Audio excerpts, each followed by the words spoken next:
Tapu Bulu. I think it's time we hop over to our second game here. Tapu Bulu and Nihilego out on Tobias Koschitzki's side of the field. And Giovanni Costa, that's not an Eevee. Instead, Whimsicott and Tapu Fini out on his side of the field. Yeah, so seeing as we already see some damage on Tapu Bulu and Nihilego, I'm curious if Tapu Fini has a boost, but it appears not because it just switched out, so it probably hasn't been baton passed anything. And a Dragonite on Gio's side of the field as well. Those are some and a Smeargle on Tobias' side of the field. This is like the exact opposite of the last game where all the trainers had the same 6 Pokemon. These are all Pokemon, well, I mean, maybe the Nihilego, but you just do not see Pokemon like Whimsicott that often. And unfortunately, we might not see Whimsicott again. If there's a game 3, maybe. This is game 2 of the series. Giovanni won game 1, and Nihilego getting a speed That's boost. Very interesting because usually you do not see that. So that is very interesting from Tobias. Yeah, this really interesting teams here at play. I don't even know what to expect. I mean, unfortunately, we did not see game 1, so we're a little bit in the dark, but that just makes it all that much more exciting. Giovanni sending that Tapu Fini out on the field to get rid of the grassy terrain, restoring the mist to the battlefield, and possibly protecting Giovanni's Tapu Fini, at least, from the threat of, like, a spore from that Smeargle. Yeah, and we still haven't seen Eevee. That is Gio's, that is the Pokemon he's known for, and apparently it hasn't baton passed any boost to anything because Tapu Fini was switching out. So it'll be interesting to see what Gio's last Pokemon is. Wow. Sludge Bomb from that Nihilego, dealing a ton of damage to Tapu Fini. Tapu Fini barely able to hang on, but eats that berry in a pinch, uses Wiki Berry to restore its health, and fires back a Moonblast, targeting down the Smeargle. Smeargle not knocked out by it, uses Spore to put that Dragonite to sleep. Because it is a flying type Pokemon, does not make contact with the misty terrain, and just thinks, all right, it's nap time. Sorry, Gio, I'm out. Yeah, it's going to be really tough for Gio to win this matchup now. Nihilego is outspeeding everything. It's going to KO Tapu Fini with another Sludge Bomb. Dragonite's asleep, and so it's just sitting there not really doing too much. And we don't yet know Gio's last Pokemon. Maybe it's something more offensive, like Tapu Koko, but we really don't know. But I do want to talk about that speed boost that Nihilego got, because you very rarely see that, and we actually saw it didn't really pay dividends right there with Tapu Fini hanging on with just 6 hit points. So maybe he did want the special attack boost there, but the speed boost, very interesting, lets you outspeed the likes of Tapu Koko, and that's, I'm sure, why Tobias is going for that. Well, Tapu Bulu back out on the field, getting rid of that misty terrain, possibly allowing that Smeargle to come back in and put some more Pokemon to sleep.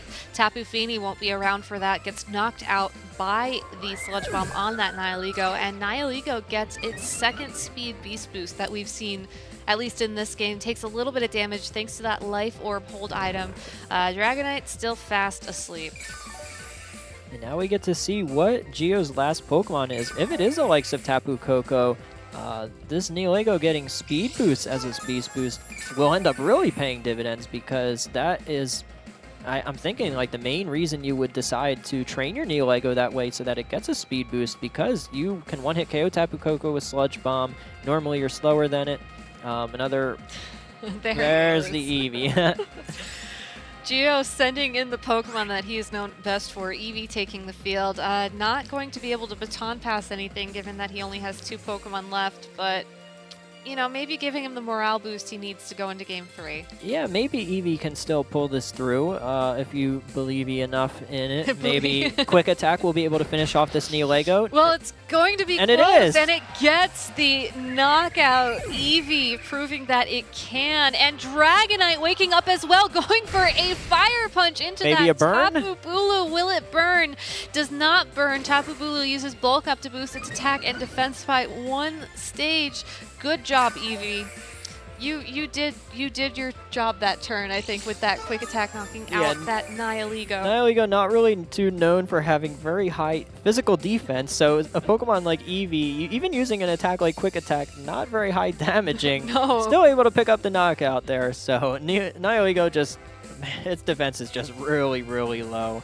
And Eevee able to capitalize on that. It was great to see, even if this match is going to be really tough for Geo to win at this point, because we saw Fire Punch just not do enough damage to Tapu Bulu, and Tapu Bulu, we saw it just boost its own stats, so now it's going to be even tougher to take down for Geo. So yeah, if Tapu Bulu has a move that can hit that Dragonite for a decent amount of damage, maybe that Hariyama has something that can help deal damage to that Dragonite. I know sometimes they're known to run moves like Rock Slide. Really, I think the ball is in Tobias's court, but you know, Eevee already surprised everybody.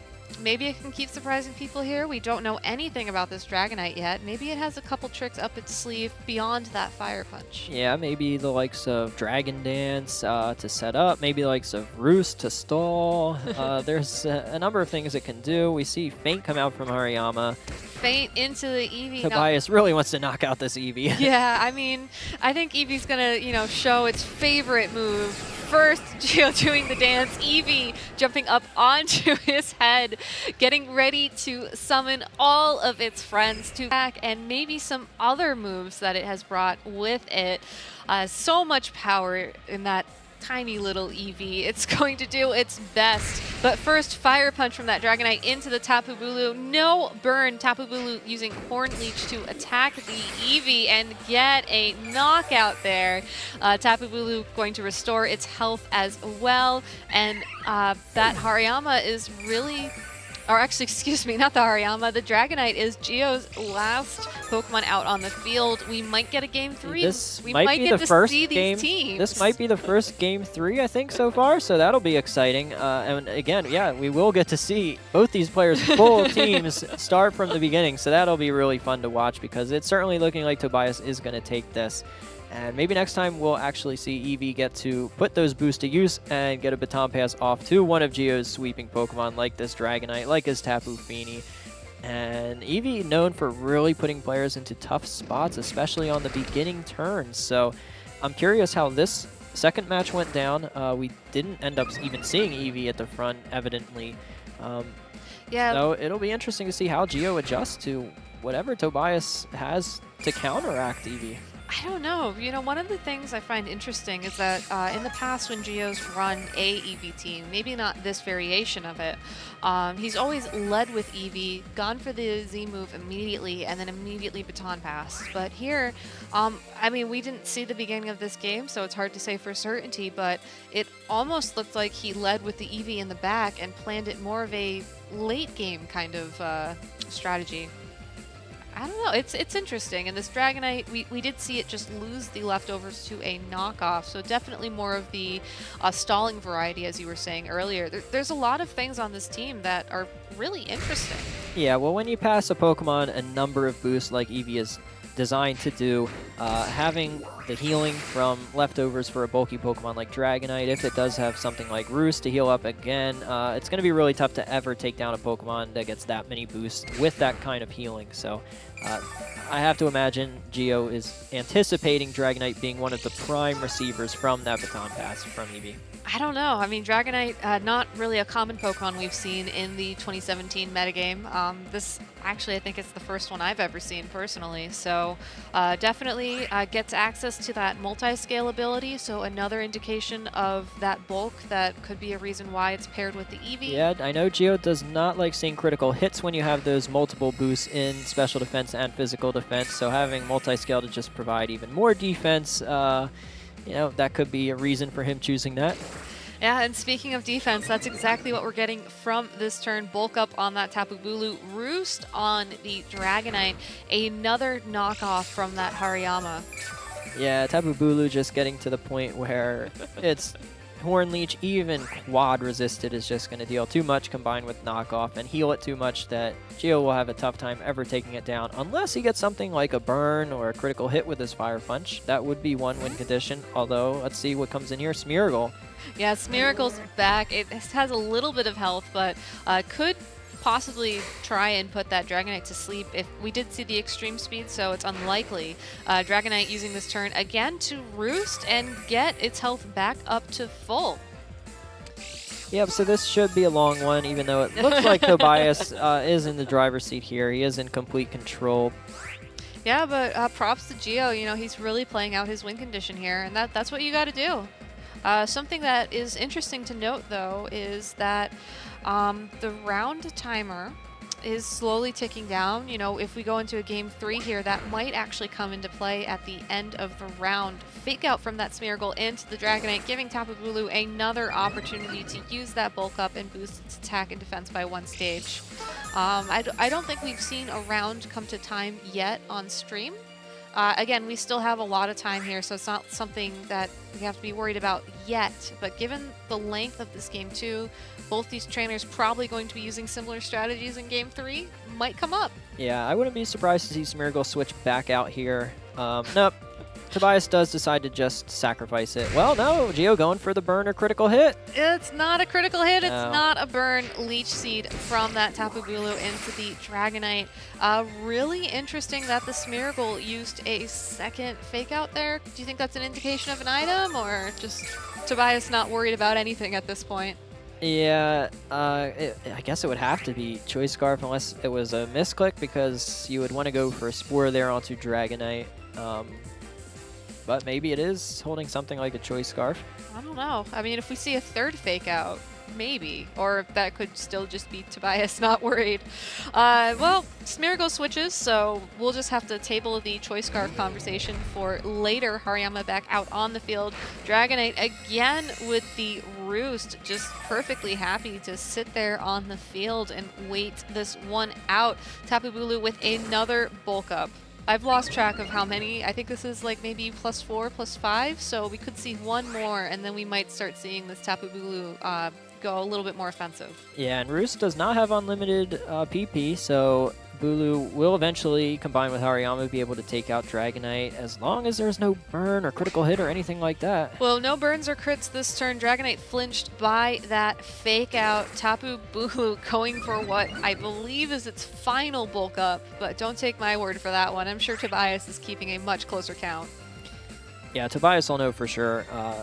He'll know what level of attack and defense his Tapu Bulu is at. In fact, if he is unsure, he can even check. That is one of those cool new features on the Sun and Moon battle screen, which I use all the time. Smeargle back out on the field for the Hariyama. Tapu Bulu protecting this turn Dragonite with the Fire Punch. So I believe what Tobias is doing here is maybe switching to keep using Fake Out. He wants to have as few opportunities for Dragonite to get a Fire Punch off onto Tapu Bulu as possible, so I have to imagine he goes for a Spore here onto Dragonite with Smeargle, unless it has some other kind of move. It forces Dragonite to extreme speed, not Fire Punch the Tapu Bulu. That's really all that Tobias is going for here. He doesn't want Tapu Bulu to get crit or burned. Well, there's that Horn Leech, does a nice amount of damage to Dragonite, but if Dragonite wanted to, it could easily roost all that damage or all that health back up. Hariyama will take the field, and we'll most likely see a fake out here. Yeah, so Tapu Bulu free to get one more Horn Leech. This game just, it's playing itself out.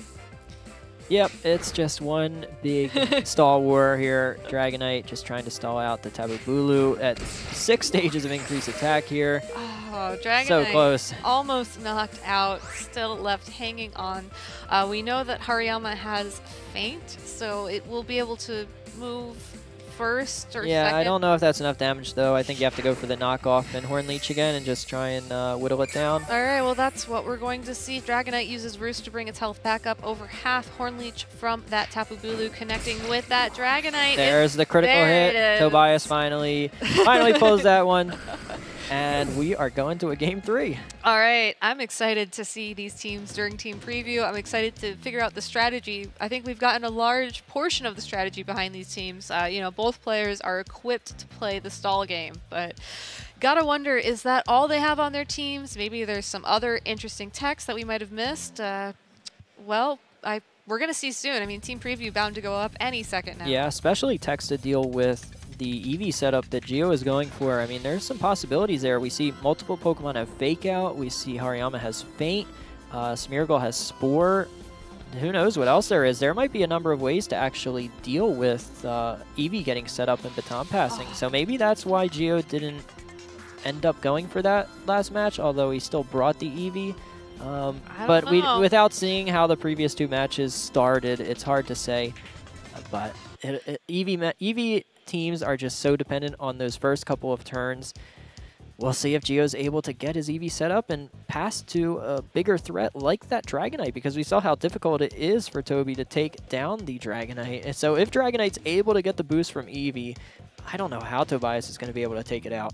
I don't know either. Gio running Incineroar, Tapu Koko, Whimsicott, Tapu Fini, Dragonite, and Eevee versus Tobias's team of Arcanine, Hariyama, Smeargle, Porygon Z, Tapu Koko, and oh, the Nihilego. There we go. I was trying to remember what that last Pokemon was, but certainly very interesting teams on both sides of the field. I think Porygon Z has seen some recent play at the Japanese National Championships a couple weeks back. Yeah, there's so many different sets it can run to. There's Normalium Z with Conversion. There's Normalium Z with Hyper Beam. 2 totally different styles. It can go for a Trick Room setup. It could even be like a Choice Scarf set that just wants to knock something out really quickly. It's just so tough to go up against without knowing what exactly its moveset or item is. No Porygon Z yet. Smeargle, Hariyama out on Tobias' side of the field. Eevee and Whimsicott out on Gio's side of the field. So there's that Eevee staring down 2 fake outs. Yep, some fake out pressure, some spore pressure. There's definitely some ways to shut down Eevee here from Tobias. Well, Smeargle switching out, no spore pressure yet. Nihilego taking its place out on the field, possibly looking to try and knock out that Whimsicott as we saw in Game 2. Eevee protecting itself from Hariyama's fake out, and Whimsicott now free to move, goes for the taunt onto the Smeargle, but saved by the fact that Nihilego took its place. Yep, so good switch there from Tobias. He probably knew that Whimsicott did have taunt, so he didn't want his Smeargle, which likely would have gone for a spore to get taunted, so instead brings out Nihilego, threatening a ton of damage to Eevee and 1-hit KO to Whimsicott. And Hariyama also threatening a KO onto Eevee with some kind of fighting move. I bet even after the Evo boost, a close combat might even still knock it out. That might be what we see play out this turn. Hariyama, close combat, knockoff are probably like the 2 moves it does best other than fake out. And feint too. It's a pretty good Pokemon, all things considered. Nihilego, we know that it could... Oh! Whimsicott flinging its Razor Fang at the Hariyama. I believe that will eventually flinch that Hariyama. First, Eevee takes a Sludge Bomb from the Nihilego. It gets poisoned, but it's able to survive. So if Eevee looks like it might get knocked out by this poison damage at the end of the turn. I don't think the poison will. Hey, that's all you can do in these battles like this. So I don't know. It's this poison, the feint. There's so much going on right now. It's what an incredible game. Yeah, that's yeah. Barely hangs on, but it's now in feint range. If Eevee was at, what was the HP? I think 24 before the poison tick. That should have been able to survive a feint, and now feint is just going to pick up the KO here. So very unfortunate poison, but Sludge Bomb does have that poison chance, and you know, unfortunate for Gio, but those things happen throughout a long, long tournament. Yeah, Whimsicott switching out, Dragonite taking its place. Gio not ready to give Nihilego any speed boost from the knockout from Sludge Bomb there. Feint from that Hariyama will knock out the Eevee. Nihilego finishing up this turn, again targeting that Whimsicott, now Dragonite with a Sludge Bomb.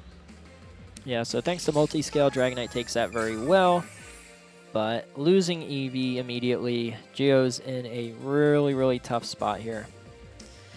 Yeah, you would think being able to baton pass maybe into that Dragonite, or maybe even the Incineroar, which is the final Pokemon that Gio has brought to this game, might have been a little bit favorable. But, you know, Incineroar, one of those interesting Pokemon, you don't really see it that often. I think a lot of trainers have been maybe waiting for it to become more relevant in the metagame to start bringing it, but it does get access to move like Fake Out. It has, you know, very powerful fire and dark type moves. Very interesting typing. Yeah, Throat Chop is very nice on a type of team that Gio's using here because it does stop Roar. So that's one of the big counters to Eevee teams. So, well, Nihilego switching out, Tapu Bulu taking the field in its place.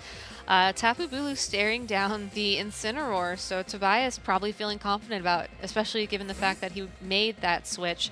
Whimsicott coming out on the field for that Dragonite. So now it's down to just the Incineroar and the Hariyama. Fake out from the Incineroar into this Hariyama, who can't really catch a break. You know, he was able to get the knockout on the Eevee, but hasn't really attacked much otherwise this game. Yeah, Tobias trying to conserve that Nihilego because a simple power gem with the Life Orb should pick up the knockout onto Dragonite at that HP range, on Incineroar.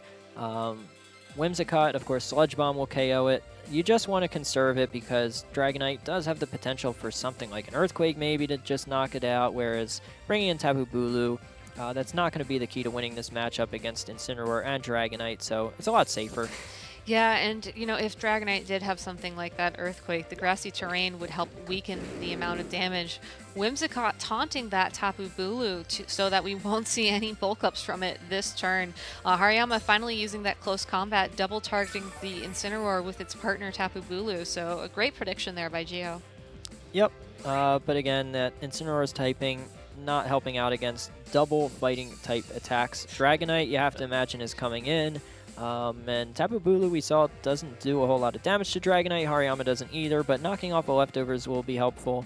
I think you just want to get rid of this Whimsicott if you're Tobias, slowly start picking up KOs, and eventually the Nihilego can just sweep the rest of Gio's team. And that's what's so great about Nihilego. You know, sometimes it's in situations where your opponent has a counter to it and there's nothing you can really do, but when Nihilego has a chance to shine, it basically blinds the opponent in terms of how much offensive threat it has. Tailwind from that Whimsicott, boosting the speed of Giovanni's Pokemon, and the superpower coming out from that Tapu Bulu targeting the Dragonite. Hariyama going for a knockoff, not a close combat, so prediction there by Tobias, getting rid of that leftovers and getting rid of one of Dragonite's ways to recover. Yep, great prediction there. It would have been overkill going for two fighting type moves, especially knowing Dragonite's in the back and going to switch in. So just go for one fighting type move and then go for the knockoff. So very standard play there from Tobias, and it definitely paid off. Whimsicott taunts, but it fails. Dragonite Roost, which is probably one of its favorite moves, given how much it's been using it throughout this match to restore its health. Tapu Bulu with the Horn Leech targeting that Dragonite. We know from the last game won't do a lot of damage unless it's boosted with those bulk ups. And Hariyama with the close combat into the Dragonite. Dragonite able to hold on just a little bit, so has an opportunity to roost again. Maybe. Maybe. Yeah, that did a lot of damage. I know, right? But that was kind of surprising. One interesting mechanic there, thanks to Roost, that grounds Dragonite, so it was able to pick up a little bit of healing. So I don't know if Feint would have been enough to pick up the KO from where Dragonite was at, but now it definitely won't be able to. So that'll be pretty, it could end up being pretty important. I don't know. At this point, Dragonite seems so content to hang around on the field, you know, with its buddy Whimsicott here, who uses Memento on the Hariyama to lower its attack by 2 stages and knock itself out in return. So if there is going to be a feint, which there isn't, that would certainly have allowed Dragonite to survive. Instead, Dragonite moving next, using Roost to restore its health again, going to be the target of a Horn Leech from that Tapu Bulu, maybe a knockoff, maybe a close combat from the Hariyama, but with its defenses lowered now 2 stages each, and its attack lowered 2 stages each. Probably a great time for Tobias to switch out. Not threatened by the Incineroar that much, still has all of his Pokemon in the back. Tobias is just in a great spot. Yep, and Roost just, you get the benefit there from the grassy terrain of roosting, but then you also take extra damage from the likes of close combat, so... Great adjustment there by Tobias. Yep, so Tobias definitely gets to take advantage of that, but with Memento, you're not really doing too much damage with that Hariyama, so yeah, now would probably be a good time to switch it out. Unless, I mean, close combat might still do a lot of damage to Incineroar, but I think at this point you just switch out Hariyama. Yeah, it's 4 Pokemon on Tobias' side of the field versus 2 on Giovanni's side of the field. You have the ability to make that switch, because worst case scenario, yes, one of your Pokemon will get knocked out, but Hariyama gets to come in completely fresh. And that's really what I think you would aim for here. But hey, Tobias is the one playing, not me. Keeps that Hariyama out on the field. Dragonite with a Roost. Incineroar with a Flare Blitz into the Hariyama. Gets the burn, which could be interesting depending on what ability this Hariyama has. Superpower from the Tapu Bulu into the Incineroar does not knock it out. Yeah, I think that's definitely thick fat Hariyama because of that damage, because remember, its defenses are extremely low thanks to all those close combats. So the fact that it only did half, I think that signifies that it is thick fat rather than guts. Yeah, that Hariyama, you know, it's the burn is unfortunate, but its attacks were so lowered. Do you think it really made much of a difference? No, not really. You just have to get one knockout here. Really, I don't even know if you need any knockouts. Nihilego in the back is just going to clean up, but getting one knockout just guarantees the win, so. Incineroar, oh, Incineroar protecting, but Feint breaking the protect, getting a critical hit as well. So even though Dragonite's going to roost again here, Tapu Bulu, if it did target that Incineroar with the superpower, which I would believe is what we're going to see given that Feint, will knock out the Incineroar. And just like Game 2, Dragonite is the last Pokemon standing for Geo against all 4 of Tobias's Pokemon. Yeah, so that is going to be game. Having 4 against 1. I wouldn't even risk switching in Nihilego here because there's just no reason to. You're going to win no matter what. No point risking a potential Earthquake or something. Just play it out. Wait for Geo, if he's going to knock out any Pokemon, to knock out your Pokemon, get it in for free, and then Hidden Power Ice, Power Gem. Yeah, because if time runs out, you win 4 Pokemon to 1. So, well, Fire Punch able to knock out that Tapu Bulu in 1 hit thanks to the superpower defense drops. Hariyama with a close combat into the Dragonite. 6 health points of damage. Yep, that's big though because it takes off multi-scale, so it is still an important 6 damage. Yeah, it's probably the most important 6 HP of damage we've seen all day today. Yep, probably. So Tobias now free to switch in. Do you think the Nihilego? Yep, Nihilego can come in and just Life Orb, Power Gem. Tailwind is already expired, so it can just outspeed and pick up the knockout. But no, we see Smeargle come in. Play it safe. Spore? Fake out? Yep. Fake out and Spore? Either one. I mean, the timer is going to run out soon, the round timer, so Tobias, in no rush, doesn't want to go for maybe Dragonite just being insanely bulky and shrugging off the Power Gem, so nothing wrong with bringing Smeargle in here, I think. Hariyama finally switching out, Nihilego taking the field in its place. So Smeargle maybe fake out, Spore. Smeargle outspeeding that Dragonite using Spore to put it to sleep. And Tobias now completely free to just relax, play out the last few minutes of this game, and maybe, hopefully, possibly knock out that Dragonite. Yep, so we'll actually get to see how much Life Orb Power Gem does. I don't know my damage calcs for that because I have not faced off against a Dragonite in this format before. But Dragonite is known for being pretty bulky for a Dragon-type Pokemon. It's got pretty high special defense and pretty decent HP, so Power Gem with Life Orb may not still knock it out, but we'll see. Smeargle saving that Spore for later. Nihilego revealing it brought the Hidden Power Ice. It's not a one-hit knockout, though. Dragonite living. Oh, and Dragonite wakes up and goes for an Earthquake, targeting down this Nihilego and this Hariyama. It gets the knockout on Nihilego. It gets the knockout on Hariyama after the burn damage. What just happened? Wow. Crazy turn of events there. Wow. Dragonite defying all the odds, living the Life Orb Hidden Power Ice from the Nihilego, waking up using Earthquake. And Smeargle's only attack is likely Fake Out, which Dragonite can protect from, so Dragonite actually coming back and pulling this match in Giovanni's favor. I did not see that coming at all. It ended up revealing the Earthquake, which you don't even see that common on Dragonite, and it picks up the knockout onto both Pokemon. Fake Out, but Dragonite survives. Oh my, I forgot Dragonite doesn't even have Protect, so that Fake Out, wow. I don't know. It's going to come down to this turn. Smeargle going for a second Fake Out. It fails. Dragonite with the Earthquake going to attack that Smeargle.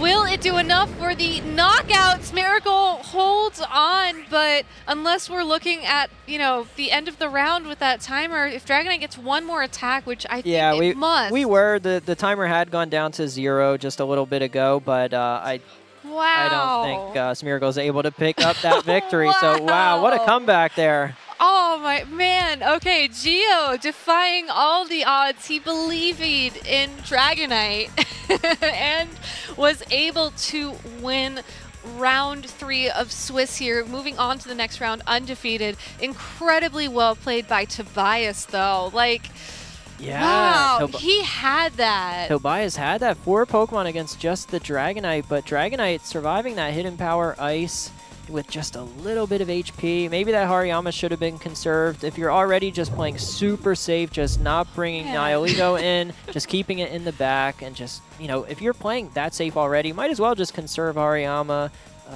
But he didn't do that, and Hariyama ended up getting low enough where Earthquake just knocks it out. Yeah, like, oh, that was so incredible. Like, I gotta give it to Tobias. You know, he played everything right. You know, he put the Dragonite to sleep. He made sure that Nihilego couldn't have been knocked out. I don't even know if he knew that Dragonite had Earthquake, because we didn't see it game 2. Yeah, and we didn't. Probably game 1, he may have seen it in game 1. We don't know because we didn't see it. But the way he was playing, he played extra safe against that Dragonite with his Nihilego, so it seemed like he did know that it had an Earthquake, even though that's such an uncommon move on Dragonite. Yeah, so Dragonite, uncommon Pokemon, uncommon moves might be a little bit more common after this game. I don't know. At least on Eevee teams, it definitely showed its worth there. Definitely. So I believe we're going to interview the winners of both these rounds. So Exciting. Yeah, so interview Gio and Leonard when they're ready for it. Is Anna, are you ready to talk to some of these trainers? All right, not yet. So my bad there, but wow, such great games. This is only round 3. Yeah, it's got to be devastating though if you're Tobias to lose a game that you just feel like you have in the bag. It's got to feel really bad, but it's still only 1 loss for him. He's still not knocked out of top cut. He can afford even 1 more loss, so he can't let this match get to him. It looked like just the way he was, you know, appearing after that match, it didn't seem like he was that devastated where this will really affect him mentally. So it seems like he'll be able to shrug this off. He's a top player from Germany, so I'm sure he'll continue to just bring his best throughout the tournament and continue to win games and hopefully make it to day 2. And then Gio, will we see Eevee in day 2 tomorrow? He's already 3-0. Do you think we're going to see it tomorrow? I believe in Eevee. And I would hashtag that if I wasn't talking.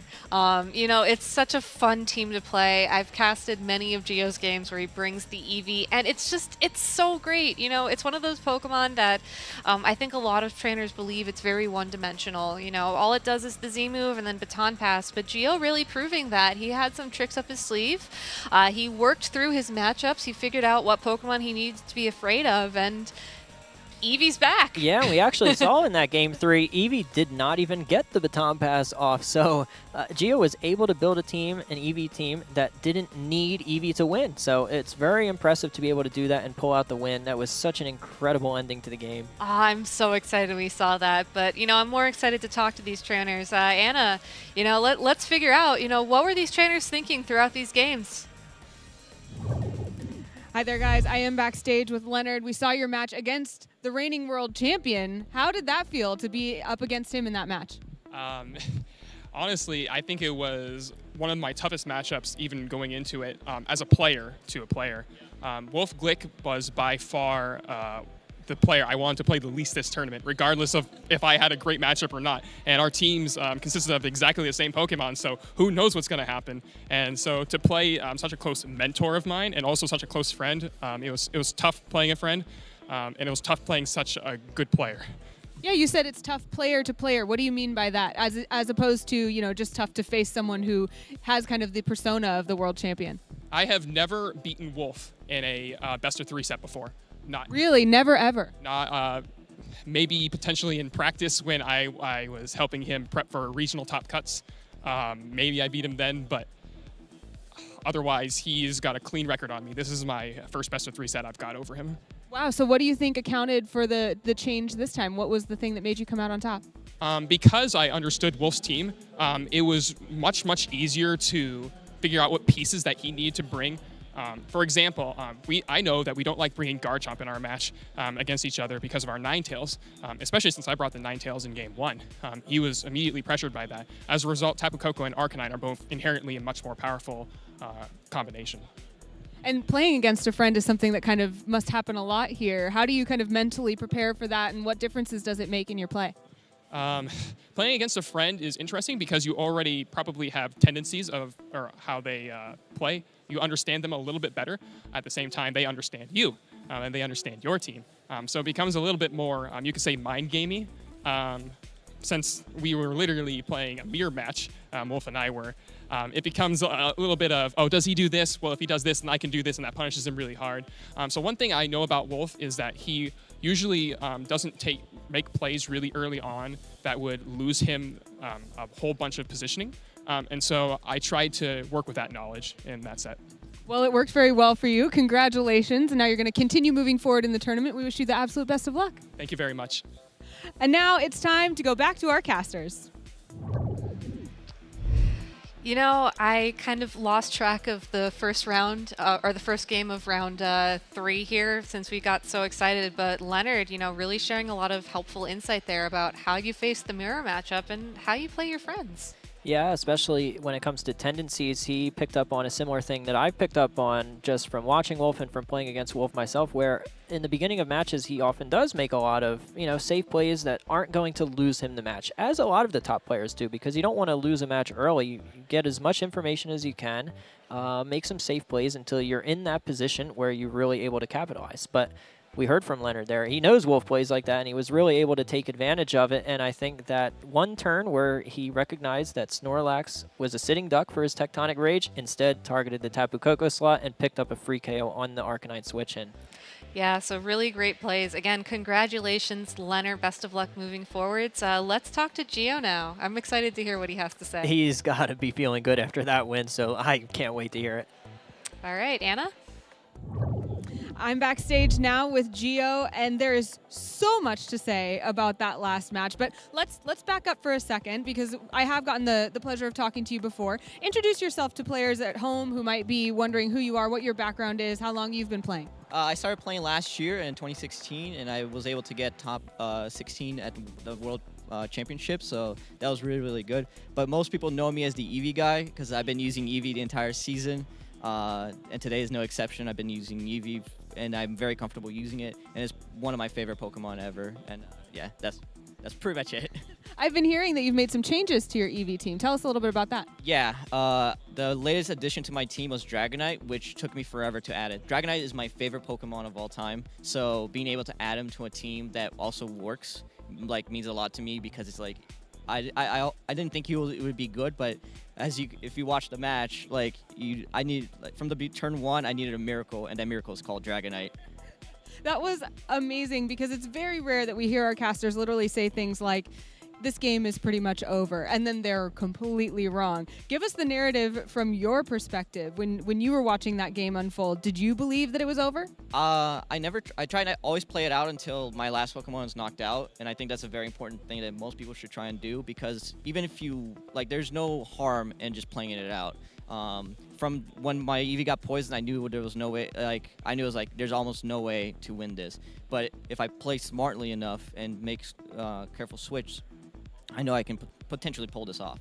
So I just played around. I got a little bit lucky, but then again, he also got a little bit lucky, so evens it out a little bit.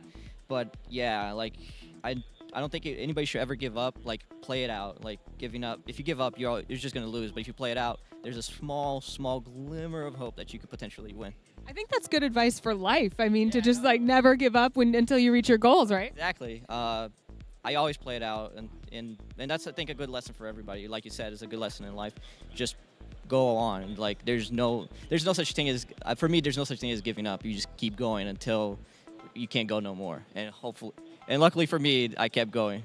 Yeah, absolutely. And it was so much fun for all of us to watch. We learned a great life lesson, so thank you for that. And good luck as you move forward in the tournament. Thank you very, very much. It was a pleasure talking to you again. Yeah, you too. Now it's time to head back to our casters. Take it away. So never give up. Always believe in Eevee. Believe in yourself. Words of wisdom from Gio. That was such a great interview to watch, and it makes you feel good just seeing Gio win. It's sad for Tobias, but seeing Gio win and seeing the kind of guy he is, it makes you feel good just seeing that. Yeah, lots of warm fuzzies from the Eevee family today. So we're going to take a quick